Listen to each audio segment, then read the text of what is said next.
Parce que là c'est vraiment de l'impro totale, mais c'est bien, hein, ça garde la spontanéité des échanges. Voilà la spontanéité des échanges. Donc c'est vrai que moi, la première question que j'ai envie de te poser, Philippe, comment un philosophe qui a été formé, on dirait à l'école matérialiste, peut arriver à la spiritualité à laquelle tu es arrivé aujourd'hui, à la recherche spirituelle à laquelle tu es arrivé aujourd'hui. C'est le fondement même de ce qui m'intéresse. Oui, on va dire que c'est une trajectoire sinueuse, compliquée et en même temps fascinante. Hein. J'ai une formation matérialiste par mon intérêt pour les sciences. Hein. Oui, ce qui est logique. Voilà. Et l'histoire des sciences, la vision du réel, en fait, hein, qui est sous-jacente à cette histoire. Hein. Mais en même temps, la philosophie, elle porte autre chose que le matérialisme, hein, puisque les grands courants de la philosophie, depuis Pythagore, Platon, puis ensuite Plotin, Kant, enfin les grands noms de la philosophie, eux récusent le matérialisme. À quelques exceptions près, la philosophie est idéaliste. Oui. C'est-à-dire qu'elle ne sépare pas le monde matériel qu'on perçoit. Ça, c'est la création ancienne, en fait. Oui, et aussi l'idéalisme allemand. D'accord. Il y a eu un divorce entre science et philosophie par rapport au matérialisme de la science et à l'idéalisme philosophique. Mais l'idéalisme, c'est pas le spiritualisme. Hein. Non. L'idéalisme, c'est l'idée selon laquelle la conscience met d'elle-même dans ce qu'on perçoit. Alors que le spiritualisme, c'est la position qui considère qu'il y a une forme de vie qui n'est pas matérielle, qui est purement spirituelle. C'est quand même différent. Donc moi, j'étais baigné par l'idéalisme, mais j'étais pas dans la spiritualité. D'accord. Et encore moins dans la théologie. Il y a une nuance. Ah oui, une grosse nuance, en fait.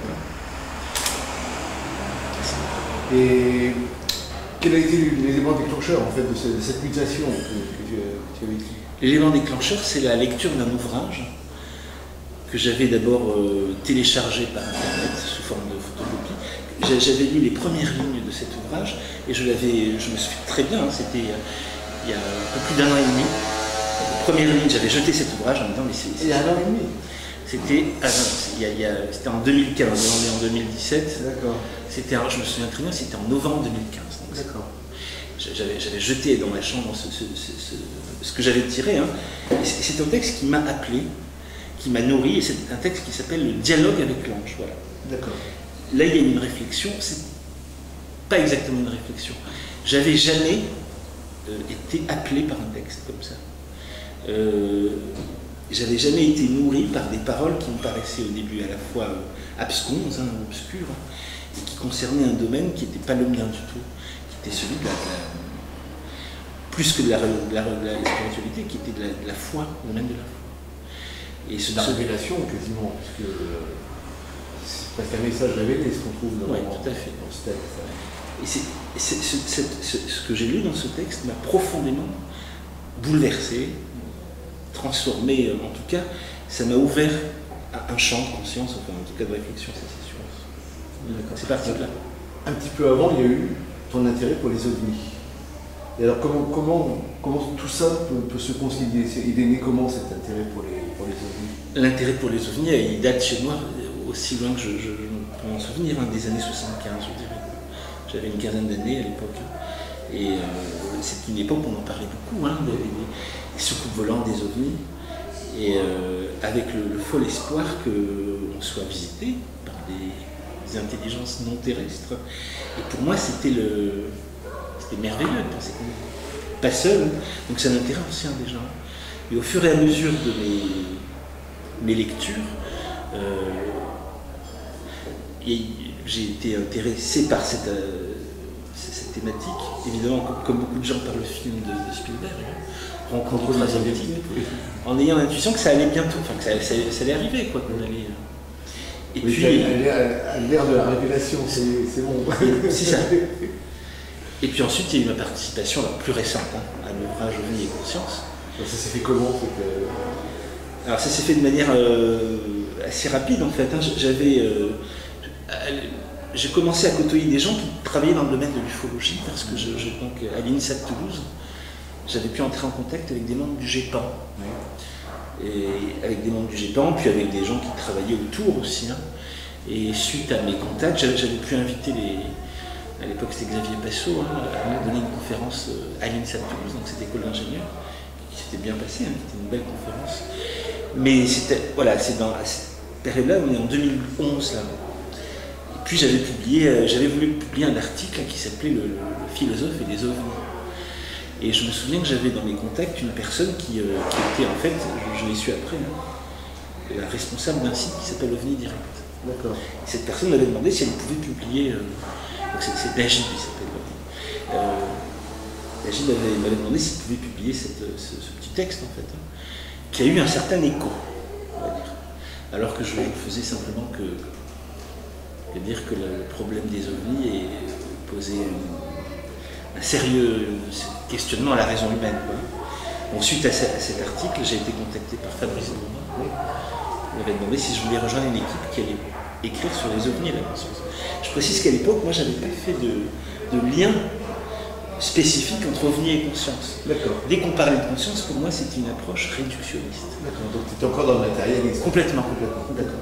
Je m'étais beaucoup intéressé dans l'affaire Humeau, qui m'avait beaucoup intrigué. Je faisais des schémas, j'essayais de comprendre qu'est-ce que c'était que les zibo. Voilà. Enfin, je m'étais beaucoup intéressé. J'avais beaucoup lu les ouvrages de Jean-Pierre Petit, les grands, Gilles Bourdet, tous les ufologues.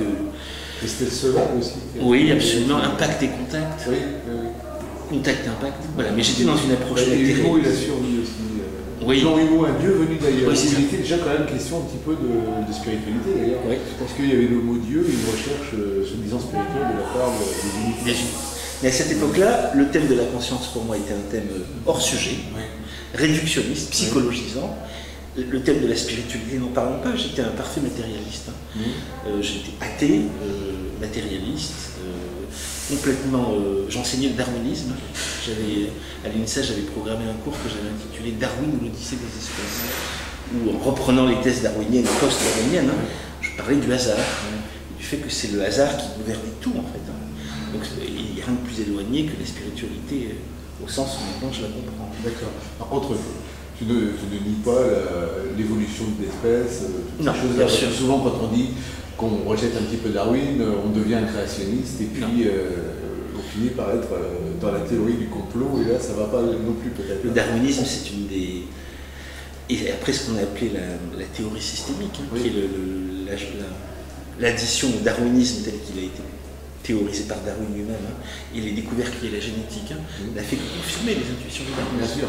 Il y a des processus aléatoires dans la nature, et le phénomène de la sélection naturelle. On ne peut pas ne pas, à moins d'être aveugle.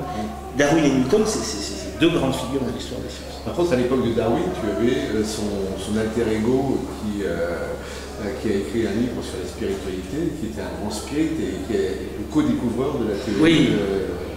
De l'évolution. Oui, absolument. Et l'histoire a privilégié le Darwin. Voilà. Je ne me rappelle plus le nom de ce... Russell Wallace. Ouais, Wallace. J'ai réédité son livre justement pour lui rendre cet hommage qui lui était dû. Un oublié. Donc en fait, il y a toujours le lien entre la science dure, puis en sous-jacence, on retrouve toujours un petit peu quand même, à chaque fois, des phénomènes spirituels qui viennent se corréler quelque part. S'agréger, se corréler, ou remettre un petit peu, comme si c'était des petites piqûres qui vous poussaient à aller un petit peu au-delà. C'est ça. Ouais. Et moi, dans mon cheminement, pour terminer la question, donc quand j'ai commencé à travailler avec le groupe des auteurs de l'ouvrage OVNI et Conscience, je me suis intéressé, comme beaucoup dans ce groupe, à une conférence qui a été donnée par Jacques Vallée en 2010, où il affirmait alors quelque chose qui pour moi était, que je ne connaissais pas. Il affirmait qu'on a oublié la petite sœur de la physique, qu'il appelle la physique de l'information. Moi, j'avais jamais entendu parler de physique de l'information. Je pensais que la physique portait sur la matière et sur l'énergie, énergie-matière. Physique de l'information. Donc là, j'ai commencé à m'intéresser à ce qu'on appelait la théorie de l'information, avec les pères de la cybernétique, et puis aussi à ces courants qui sont issus des interrogations posées par la physique quantique, autour justement de l'information, et du rôle de la conscience. Et là, ça m'a fait entrer dans un autre cheminement que j'avais jamais emprunté. parce que je ne le connaissais pas. Le cheminement selon lequel le réel n'est pas fait uniquement de matière ou d'énergie, mais aussi d'information. Et c'est un des fils directeurs de l'ouvrage Ovni et Conscience, qui table sur une nouvelle physique, la physique oubliée. Et là, si on essaie de lire certains phénomènes inexpliqués avec cette grille de lecture, avec ce paradigme, comme on dit, ça ouvre des perspectives de réflexion. Et alors, aussi surprenant que ça puisse paraître, tous les auteurs d'Ovni et Conscience, on est allé, sans le savoir, on ne s'était pas concerté, vers une même direction. Et moi, j'ai eu l'honneur de faire la contribution finale à cet ouvrage, et d'en donner la conclusion provisoire, qui consiste à dire que tout dans ce phénomène ovni, laisserait à penser que d'abord que le réel n'est pas matériel, que la matière est un produit de l'esprit, et non l'inverse. C'est pas la matière qui produit la pensée, c'est la pensée qui produit la matière. La matière est tout un phénomène. Ça, c'est une thèse que je connaissais déjà, c'est la thèse de l'idéalisme philosophique. Et j'avais jamais pensé à la mettre en lien. Philosophique, l'idéalisme allemand. Ah d'accord. Cette idée que c'est l'esprit qui produit ce qu'on appelle la matière. Et quels philosophes ont expliqué cette chose? Le plus célèbre, c'est un monsieur qui s'appelait Emmanuel Kant, et l'ouvrage, c'est l'ouvrage le plus important de l'histoire de la philosophie, il s'appelle La critique de la raison pure. Ce qui est quand même un incontournable. La référence philosophique. Mais jamais, et pourtant ça aurait pu. Comme quoi on cloisonne, j'avais jamais pensé à mettre en lien l'idéalisme philosophique qui pose le lien entre la conscience et le monde perçu et l'ufologie. Alors là, j'avais vraiment cloisonné. Alors là, la conclusion de l'ouvrage consistait à dire que si tout n'est qu'information, l'information, c'est la vie de la conscience. Et que le réel lui-même pouvait peut-être se concevoir, à titre d'hypothèse bien sûr, comme une conscience globale, où toutes les consciences égotiques, les consciences comme la conscience humaine, mais pas uniquement la conscience humaine, la conscience de tout être vivant, était comme un foyer à l'intérieur d'un vaste champ qu'on pouvait se représenter de manière analogique, comme un réseau de neurones. C'est une comparaison. Oui, tout à fait. Liés entre eux par des relations de transmission d'informations. Romuald Le Terrier avait employé l'expression de web cosmique, qui est aussi une analogie intéressante, comme si chaque conscience était un poste émetteur et récepteur d'informations. Et c'est cette information qui est le niveau le plus bas de la réalité. Plus bas que l'énergie, plus bas que la matière, plus bas que les phénomènes. Cette information, quelle est-elle? On ne sait pas, on peut conjecturer que cette information, elle représente ce qu'on appelle le domaine de l'intelligible. C'est-à-dire une réalité, un ordre de réalité qui ne se perçoit pas par les sens, puisqu'elle explique justement la matière, donc la perception, mais qui serait uniquement appréhendée par notre intellect, en fait, ce qu'on appelle intelligible. Voilà, et je me suis retrouvé avec cette conclusion auquel je ne m'attendais pas moi-même, qui consistait à dire que finalement, il y avait peut-être un réel qu'on pouvait concevoir comme une conscience aux multiples densités, connectées avec nous, c'est-à-dire avec notre niveau de densité, le niveau de la matière. Ou alors, mais en fait, l'un n'exclut pas l'autre, qu'il fallait concevoir l'existence d'un plan des âmes dont notre moi n'était que la pointe incarnée, moi que j'avais appelé noosphère, en référence à Théard de Chardin. Et c'est la conclusion d'Ovni et Conscience. On n'était pas allé plus loin. Oui. Et c'est pas mal. Ce qui est déjà pas mal. Et moi, dans mon cheminement, j'étais à la moitié du gué. Déjà pas mal. En partant d'une base matérialiste. Oui. Et après, petit à petit, tu as traversé le gué. Donc là, tu es allé beaucoup plus loin. Moi, j'ai vu ça dans Parascience, puisque j'ai publié un certain nombre d'articles. Donc là, tu as pensé à évoluer par rapport au phénomène. Voilà. Moi, je pensais que la première évolution, celle que je viens de décrire, c'était la plus lointaine à laquelle je pouvais aboutir, en partant d'une conception purement matérialiste de la matière, du réel, c'est-à-dire en considérant que tout n'est que matière, et que seul le hasard gouverne, les phénomènes aléatoires gouvernent le réel. Voilà, la base matérialiste, on va dire, la plus basique. Donc, arriver à penser que le réel, en fait, idée, esprit, que la matière est un phénomène et non pas une chose en soi. C'est-à-dire que le réel n'existe que parce qu'il est révélé par la conscience. C'est ça l'idéalisme. C'était déjà énorme. Mais en fait, je suis allé beaucoup plus loin. En fait, bon, dans mon cheminement, c'est-à-dire qu'ensuite, ce qui m'est apparu, c'est qu'il y avait un lien manifeste entre le phénomène ovni et d'une part la thématique des récits des expérienceurs de mort imminente. Il y avait des liens. Alors à l'époque, je n'avais pas lu l'ouvrage de Kenneth Schwinger, Projet Oméga. Mais là, il y avait quelque chose. Un lien à établir. Et d'autre part, et là c'est là le grand saut pour moi, avec ce qu'on pourrait appeler, ce que j'appelle la théologie. Et là, alors là, c'est vraiment le grand saut. Parce que moi, c'est un domaine que je ne connaissais pas, le domaine de la théologie. Un domaine qui par essence, était nié par le matérialisme scientifique auquel j'étais au départ affilié.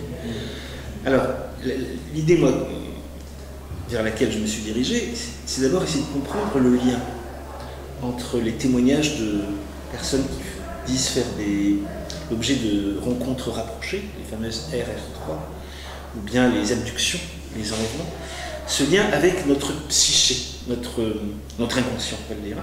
Donc là, je me suis intéressé aux travaux de Jung, à sa théorie des archétypes, mais ça ne suffisait pas. Parce que le lien, on peut le lire à travers les représentations, les images, les scènes que les sujets disent voir. Mais il y avait, ça, je dirais que c'était le deuxième niveau, le niveau psychique. Mais il y a un troisième niveau qui est le niveau spirituel. Bon, c'est difficile de décrire toute cette démarche, mais la conclusion à laquelle je suis arrivé, qui était la mienne, qui était celle qui était liée à mon cheminement, c'est que les manifestations d'OVNI paraissaient être l'expression d'une théologie inversée. Comme si le divin prenait le masque du diable. Est-ce que déjà le phénomène ovni, quelque part, tel qu'il est perçu par la plupart des gens, n'est pas une théologie inversée, justement, du fait qu'on a rejeté Dieu et qu'on fait venir la force supérieure, entre guillemets, qui n'est plus une force supérieure spirituelle, mais une force supérieure matérielle, d'extraterrestres, qui sont censés nous contrôler. Absolument. Ça, c'est très frappant, et j'ai retrouvé, bien après coup, des textes qui, dès les années 50, de journalistes, d'auteurs, qui font le lien, qui montrent que l'extraterrestre tel qu'il est conçu par les adeptes de la thèse dite extraterrestre, en fait se comporte comme Dieu, en fait, c'est-à-dire qu'il est absent, en même temps il laisse des signes, il y a cette présence-absence. Je me montre et en même temps je me cache. C'est ce qu'on a appelé après, sous la plume de Bertrand Meul, l'élusivité. C'est-à-dire que des propriétés ou des comportements qu'on attribuait au monde du divin, on va le dire pour rester large, on le retrouve dans le phénomène ovni. Toute puissance, capacité parfois à connaître notre avenir, à dépasser ou à se jouer des lois de la nature, en fait. Mais surtout, encore une fois, présence, absence. Comme, vous savez, on dit Dieu se montre en creux. C'est par son silence ou son absence qu'il laisse sa marque. On a ça, exactement ça, dans le phénomène ovni.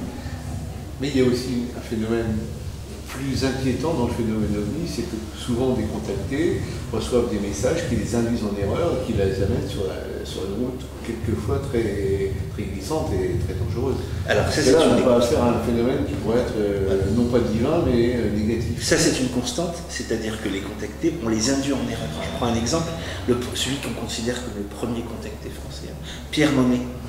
Donc 1952, près d'Avignon, il dit voir une soucoupe avec des grands blonds qui vont lui donner un certain nombre d'informations. Alors ils viennent des Pléiades, il lui annonce la date de l'âge à laquelle il va mourir, un certain nombre de choses.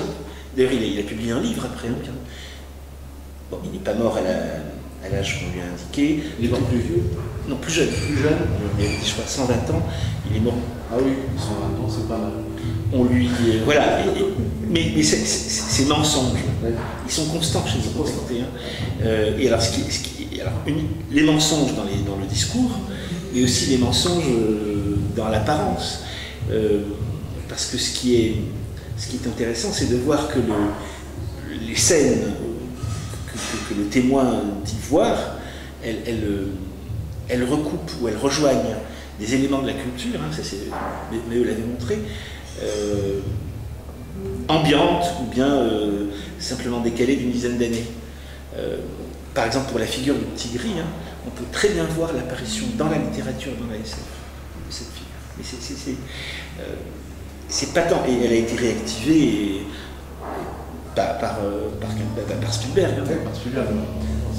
Donc il y a un lien entre, comme si le phénomène imitait quelque chose de déjà connu.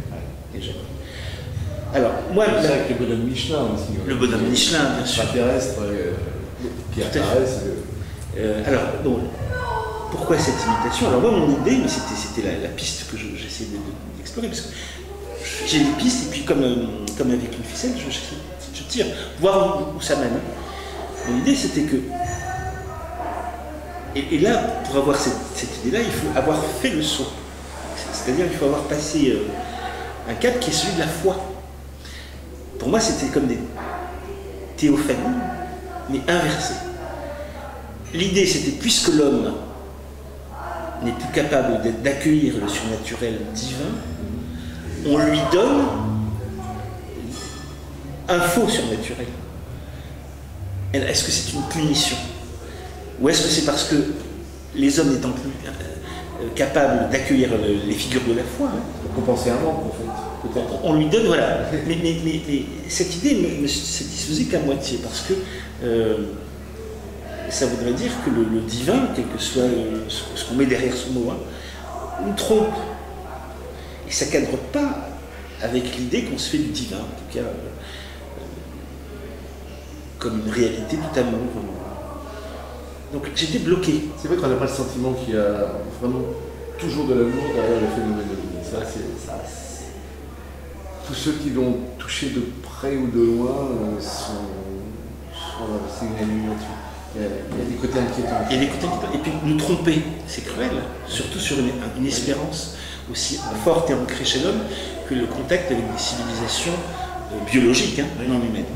Donc j'en étais là il y a à peu près encore un an, jusqu'à ce que j'aborde d'autres textes et je rencontre d'autres gens. J'ai rencontré un théologien qui m'a dit comme ça, il y a un an de ça, je ne sais pas son nom, mais il m'a dit, mais pour l'Église catholique, la problématique OVNI, c'est le malin qu'il y a derrière. J'ai reçu ça comme une affirmation d'abord à laquelle je n'adhérais pas, et en pleine figure. Pourquoi il me dit ça? Déjà, le malin, moi, j'y crois pas. Je lui ai dit. Et puis après, après, j'ai continué à chercher. Je suis tombé sur les conférences de Jean-Michel Lesage, que j'avais violemment rejeté en me disant mais c'est délirant ce qu'il raconte. Après, j'ai lu John Keel. Je suis tombé sur des textes où il dit mais moi je ne me considère pas comme un ufologue, mais comme un démonologue. C'est vieux pourtant ça. Et pourtant c'est vieux. Ensuite, j'ai lu des textes de Jacques Vallée. J'ai lu son roman Stratagème. Et puis j'ai reconsidéré toute la question en essayant d'imposer une nouvelle grille de lecture. Non plus des théophanies inversées, mais des tromperies. J'ai lu Alors il y a des textes, je le dis ici, qui m'ont influencé, en tout cas qui m'ont marqué. Puisque une de mes boussoles, vous l'avez compris, c'est le dialogue avec l'ange. Dans le dialogue avec l'ange, c'est-à-dire le maître intérieur, l'âme, le soi, d'une des protagonistes, Gita Malache, dit ceci: le trompeur vous a souvent trompé. Il ne s'habille qu'avec de l'ancien. Alors on en fait ce oui, on veut, mais ça prête à réflexion. Et en tout cas, ça prête à réflexion. Donc voilà, et alors je me suis intéressé à cette figure du démon. C'est quoi le démon? Et puis là, en revoyant les cas les plus célèbres, en tout cas un certain nombre de cas, parce que c'est vrai que dans cette problématique, on peut choisir l'élément qu'on veut pour sa démonstration. C'est ça qui est difficile. On peut le tri peut être jugé arbitraire, hein, mais en voyant les grands cas, on s'aperçoit qu'il y a quand même des éléments qui renvoient à la problématique du démon. Sans que je sache ce que c'est que donc, le diable, je ne sais pas ce que c'est. Hein. Mais il y a des cas où la symbolique, hein, d'abord la logique générale du phénomène, c'est une logique où on retrouve les attributs de comportement, on va dire, qu'on attribue à des puissances, on va dire, ténébreuses. J'ai interviewé il n'y a pas très longtemps Romuald Le Leterrier, qui lui va travailler avec les tribus amazoniennes, les chamans, et ils n'ont pas la même perception justement du démon, parce que le démon n'existe pas, et ils n'ont pas de cas de possession, par exemple, chez les chamans. Ça n'existe pas. Il n'y a pas de maison hantée ou de case hantée, enfin, il n'y a pas de hantise. Il y a d'autres phénomènes négatifs, mais il n'y a pas ce type de phénomène. Donc est-ce que c'est pas aussi, quelque part, basé sur notre culture? C'est possible. Et c'est alors là qu'eux aussi voient des ovnis. Alors qu'ils voient des ovnis. Voilà. C'est ça. Moi, c'est le questionnement auquel je suis arrivé. Hein. Parce que la question que vous me posez, elle pose la question du filtre culturel, hein, ouais, mais aussi du lien entre la psyché, donc notre conscience, notre mental, avec le domaine de l'esprit.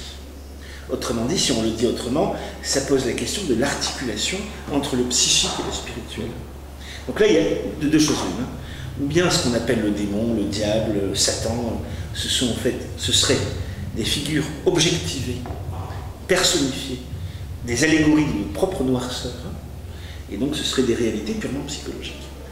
Ou alors ce sont des réalités ontologiques, c'est-à-dire des réalités qui seraient comme celles que nous décrivent les évangiles, hein, enfin ou la Bible en général. Hein.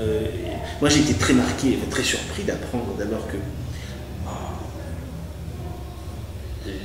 parmi les grands miracles attribués à Jésus dans les évangiles, il y a beaucoup de cas d'exorcisme, d'esprits mauvais, que Jésus est censé, d'après les évangiles, extirper. Et ce ne sont pas les plus connus. Et ce ne sont pas les plus connus. L'un des éléments, enfin, l'un des épisodes des évangiles les plus impressionnants, c'est le moment où, d'après les textes, hein, Jésus extirpe les esprits malins, mauvais d'un homme, et ces esprits vont se réfugier dans des cochons, dans des porcs, qui vont se jeter, je ne sais pas si vous vous rappelez cette scène, dans un précipice. Bon, quand on relit les grands cas de mythologie, on a des cas de possession. Et avec cette lunette-là, je veux dire avec ce filtre-là, on a une autre interprétation. Moi, ce que j'ai remarqué, c'est souvent dans les enquêtes, les enquêteurs ont, sans le vouloir, hein, pas pris en compte cet aspect démonologique ou démoniaque. Je prends l'exemple du cas de Varginha. Les petites brésiliennes, leur première action, c'est de dire on a vu le diable. Elles n'ont pas dit on a vu un extraterrestre. Non, elles ont vu le diable. Il y a une odeur de soufre. Un cas qui est très connu en France, c'est le cas de Cussac. Les personnages décrits, leur physionomie ressemble aux descriptions des démons. Et les enfants du cas de Cussac disent on sentait le soufre. Il y avait une odeur de soufre. Alors ce sont peut-être des symboles, j'en sais rien. Ou des mythes qui s'incarnent. Ou des mythes qui s'incarnent. Mais on ne peut pas faire l'économie de la problématique démonologique. Voilà, c'est impossible. Et moi, jusqu'à présent, j'avais complètement occulté cet aspect-là parce qu'il m'était déplaisant. D'abord pour moi, parce que le démon, c'était une légende. Hein. Et puis parce que je ne sais pas quel statut donner à des forces ténébreuses, je ne sais pas. Donc ma réflexion, elle est là, elle est à ce niveau-là. Qu'est-ce qu'on appelle le diable? C'est quoi le démon? Est-ce que c'est une personnification de nos propres noirceurs, hein? Ou est-ce qu'il y aurait dans le monde invisible, hein, à côté d'entités bienveillantes, des entités qui chercheraient à nous tromper? Et si on admet cette hypothèse, cette hypothèse permettrait de donner une signification globale au phénomène, globale, hein, c'est-à-dire au niveau des fins dernières de ce qui serait recherché. Et la seule réponse à laquelle moi je suis parvenu, en tout cas provisoirement dans mes réflexions, puisque la réflexion est en mouvement, hein, comme vous savez, ce serait que ce phénomène, en remplaçant le rapport de l'homme au sacré par le rapport de l'homme à des extraterrestres tout-puissants, la fin du but ultime de ce phénomène, ce serait de nous détourner de la foi. C'est-à-dire créer une fausse religion. De créer une fausse... Oui, ça. Alors, moi je ne pense pas que c'est le phénomène ovni qui va détourner les gens de la foi. La foi, elle est en crise, depuis plus d'un siècle, sous les coups du matérialisme scientifique. Mais ce serait presque comme une scorie ou comme un élément supplémentaire. Voilà. Ce qui voudrait dire que derrière ce phénomène, ce qui est caché, c'est l'éloignement de l'homme de la foi. Voilà. Moi, c'est la conclusion ultime, en tout cas à laquelle je suis arrivé en 4 ans, on va dire. En créant une fausse religion d'extraterrestres soi-disant bienveillants qui en fait nous mènent droit au mur. C'est ça. Ouais. Et quand on voit l'état de délabrement, je suis désolé, de l'Église catholique, ou des églises en général, quand on voit qu'on ne peut plus dire en public le mot évangile, foi, sans être raillé, c'est une violence. Et tout dans ce phénomène donne l'impression qu'il y a d'un côté des apparitions mariales qui, elles, s'adressent aux enfants. Pourquoi aux enfants? Parce que apparemment c'est parce qu'ils sont jugés incapables de déformer, de travestir le message qu'on leur confie.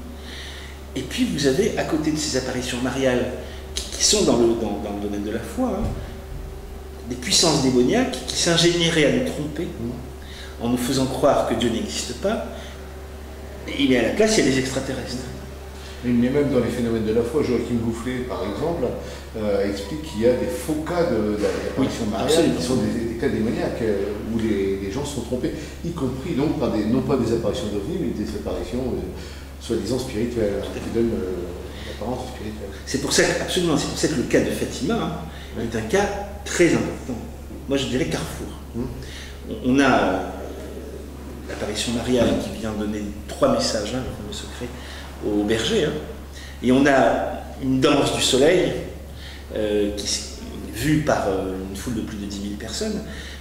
Ce soleil qui est décrit comme les ovnis qui vont être décrits après, c'est-à-dire une sphère d'un blanc lumineux qui n'éblouit pas, qui adopte une chute en feuille en forme de chute de feuilles mortes, vous savez, là, avec parfois qui tournent sur elles-mêmes. C'est l'ovni, c'est l'ovni, oui, c'est une sorte de coup d'ovni. Avec des répercussions physiques sur les témoins, puisque leurs vêtements sont séchés pratiquement instantanément, il n'avait plus un. Donc on a les deux. On a l'ovni et on a la Vierge. Alors là, il y a 2 solutions. Ou bien on n'est pas dupe et on dit, première hypothèse, on a des extraterrestres qui se déguisent en Vierge. Et donc là, ce seraient les extraterrestres qui seraient à l'origine, des extraterrestres, des puissances extraterrestres, qui seraient à l'origine de phénomènes religieux. C'est très subversif. C'est ce que nous dit aujourd'hui Biglino, enfin tous les théoriciens des anciens astronautes. En fait, le Dieu de la Bible n'existe pas, c'est un extraterrestre. Là, et donc on va vers l'athéisme, complètement. Ou alors on considère que il y a un autre monde, le fameux royaume tel qu'il est présenté dans les évangiles, c'est-à-dire un monde d'une autre densité que le nôtre, un monde de lumière, un monde de l'esprit aussi. C'est le monde de la foi. Et ce monde-là nous prévient. Il y a une attaque contre la foi, et cette attaque, elle est menée par des puissances trompeuses. Moi, c'est vers cette deuxième solution que je vais, parce qu'il y a des arguments pour aller vers cette solution-là. Et cette solution-là nous permet de rattacher toute cette problématique et tout ce qui se manifeste dans cette problématique à la psyché. Parce que c'est ça qui est difficile, ne jamais perdre de vue qu'il y a 3 niveaux. Le niveau physique de la problématique, le niveau psychique, psychologique, archétypal, et un niveau spirituel.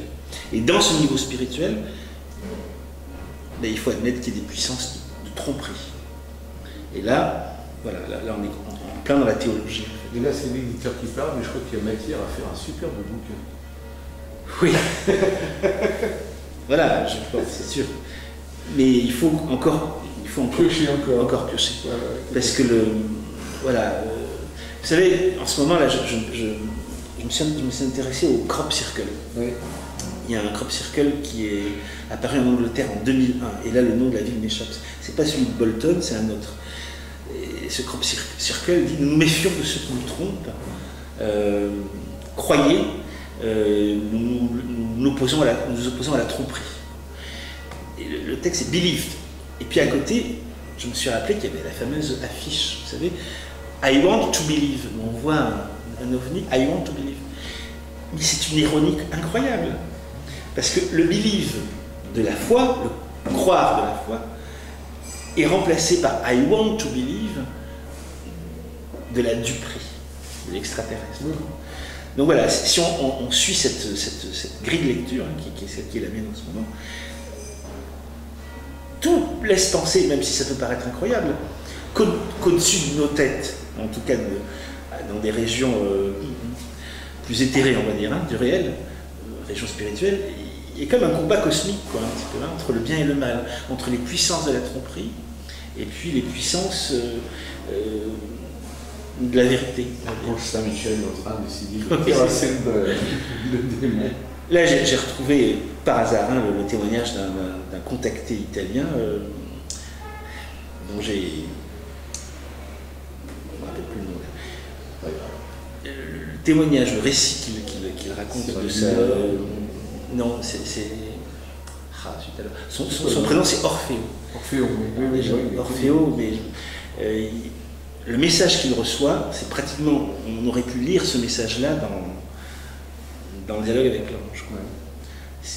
C'est un message de grande pureté, quoi. Et là, je me dis, il y a peut-être les deux, quoi. Il y a peut-être à la fois des puissances démoniaques et il y a des puissances non démoniaques, quoi, qui interviennent, comme si, vraiment, hein, au-dessus de nos têtes, se déroulait un combat qui est très ancien et qui est peut-être même présent dès l'origine de l'humanité, quoi, entre des forces de tromperie qui nous ramènent vers la matière et vers l'athéisme, et des formes qui nous amènent vers l'esprit. Ouais, c'est millénaire cette histoire. C'est même génétique. C'est multimillénaire. Complètement. Et alors, l'hypothèse que l'influence du voyant, pour ceux qui reçoivent les messages de Mario, ou alors des expérienceurs, pour ceux qui vivent des phénomènes de NDE, EMI, et la personnalité de ceux qui voient les ovnis, est-ce que ces personnalités-là ne pourraient pas jouer sur la qualité de ce qu'ils reçoivent? La pureté des uns pouvant attirer par opposition des forces extrêmement négatives, la naïveté d'autres pouvant attirer des forces. Est-ce qu'il n'y a pas aussi un jeu personnel? Voilà, ça c'est la question n'est pas très non, mais la question, c'est de savoir quel est le rôle exact de celui du vecteur, en fait. Du vecteur. Voilà. Est-ce qu'il a chez lui une prédisposition qui fait qu'il va être vecteur, aussi bien de forces démoniaques, hein, d'ailleurs, que de forces non démoniaques, je ne sais pas comment les appeler. Hein. Ce qu'on sait, c'est que prenons le cas des apparitions mariales, à quelques exceptions près, hein, parce que j'ai vu un cas au Nicaragua dans fin des années 90, d'un homme de 35 ans, mais sinon, la plupart du temps, c'est des enfants, hein, qui sont choisis comme vecteurs. Hein. Les personnes qui seraient sujettes à des possessions, puisque en fait, les rencontres et les abductions encore plus sont assimilables à des cas de possession démoniaque. Hein. Vous avez Pierre Monetti, par exemple, qui à plusieurs reprises, il se sent comme envahi par une force qui le... On peut retrouver ce témoignage sur Internet. Oui. Hein. Un jour, il est dans une station-service, il a l'impression qu'il est observé. Il dit, je me sens comme quelque chose qui m'envahit complètement, et juste après, il se retourne et il voit deux hommes en danger. Ça, je suis désolé, mais ça s'appelle une possession. C'est tellement, d'ailleurs, typique que ça avait été relevé par une étude, hein, qui avait été commandée pour le Sénat américain, qui rappelait qu'une grande partie des témoignages de rencontres rapprochées avaient tous les symptômes, toutes les caractéristiques de ce qu'on appelait au Moyen-Âge des possessions démoniaques. Donc là, qu'est-ce qui permet de dire qu'il y a des personnes qui seraient plus facilement possédée, hein, c'est ça. Que d'autres, oui. Est-ce que c'est parce qu'en elle, il y a une plus grande fluidité entre la conscience et l'inconscient? Ce que je viens de dire là, il faut le comprendre dans un contexte qui n'est pas matérialiste. Hein. Oui, parce que la grande idée, moi c'est sur ça que je voudrais travailler, hein, c'est de concevoir qu'en fait ce qu'on appelle l'inconscient, c'est pas une partie de notre cerveau, l'inconscient. Là c'est la vision matérialiste. C'est pas une zone du lobe temporal ou je sais quoi. Ce qu'on appelle l'inconscient, c'est pas l'inconscient freudien. C'est pas l'inconscient freudien. En fait c'est un territoire. C'est un territoire, mais un territoire qui... C'est un espace intérieur. Un territoire avec des couches, avec des niveaux, et ce qu'on appelle le moi, c'est simplement la pointe incarnée de ce territoire qui est dans l'illusion de l'extériorité, de l'objectivité. En fait, ce territoire, c'est le réel lui-même, quoi. C'est cette fameuse conscience dont je parlais. Et la porte vers ces phénomènes, qui l'avait dit le premier, c'est nous-mêmes, puisque nous sommes la pointe incarnée de ce territoire. La pointe incarnée dans l'espace et dans le temps. Donc, dans ce territoire, on trouve plein de choses, quoi. Et en particulier, on trouve le passage de conscience à conscience de tout ce qui se manifeste. Alors, je dis ça parce que je pense qu'il y a certaines personnes, parce qu'elles ont eu des vécus particuliers, souvent d'ailleurs traumatiques, hein, traumatisants, il y a chez certaines personnes la porte qui ferme, la barrière, hein, qui ferme le lien entre la conscience de l'ego, hein, et ce territoire qu'on appelle l'inconscient. Cette porte, elle est très fragile. Ça peut être des personnalités névrosées ou même psychotiques. Et là, ça passe plus facilement. Tout à fait. C'est ça qui est intéressant. Donc je pense qu'il y a une partie des gens contactés qui sont, et c'est pas péjoratif de dire ça, hein, qui ont des personnalités névrosées, enfin, même psychotiques. Donc ça, c'est une possibilité. Maintenant, pourquoi est-ce que des gens comme Padre Pio, ou comme le curé d'Ars, ont été, d'après les récits hein, qu'on a, des cibles privilégiées du démon, vous savez? Moi j'ai trouvé une réponse. Oui, c'était une violence inouïe. Hein. Inouïe. Alors j'ai trouvé une réponse par un. Enfin, j'ai trouvé un auteur qui parle de cette question. Nicole Montigiani en parle. Enfin, il y a plusieurs qui en parlent, qui disent à peu près ceci. Hein. Chez ces personnes-là, comme Padre Pio ou curé d'Ars, les attaques sont d'autant plus violentes que là, justement, elles n'ont pas. Enfin, chez des personnes chez qui on va dire le rapport à la foi ou le rapport à l'amour, le rapport à la sainteté n'est pas grand, le démon il est déjà là. Mais chez ces personnes-là, c'est une place à investir. Parce qu'elles n'y sont pas. Il n'y est pas. Donc la force est d'autant plus violente. Hein. Oui, c'est ça. C'est ce que les orientaux appellent le yin et le yang. Yin attire yang et les deux forces sont en opposition. Ils sont en opposition. Donc voilà. Après, je n'ai pas épuisé, hein, bien sûr. Bien sûr.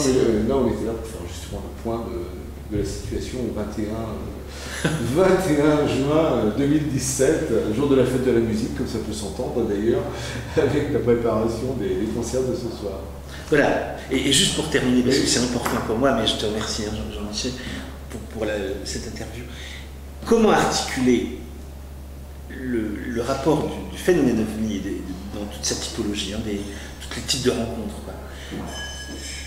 Ce lien avec la psyché. Quand je dis lien avec la psyché, cela vient du fait que ce phénomène nous connaît très bien. Ce qui se cache derrière nous connaît mieux que nous-mêmes. Il y a un des enquêteurs du fameux ranch Skywalker, le ranch de l'Utah, qui voulait prendre en photo le phénomène, mais il dit on avait l'impression qu'il savait avant nous ce qu'on pensait. Et il a parlé à ce moment-là de précognition.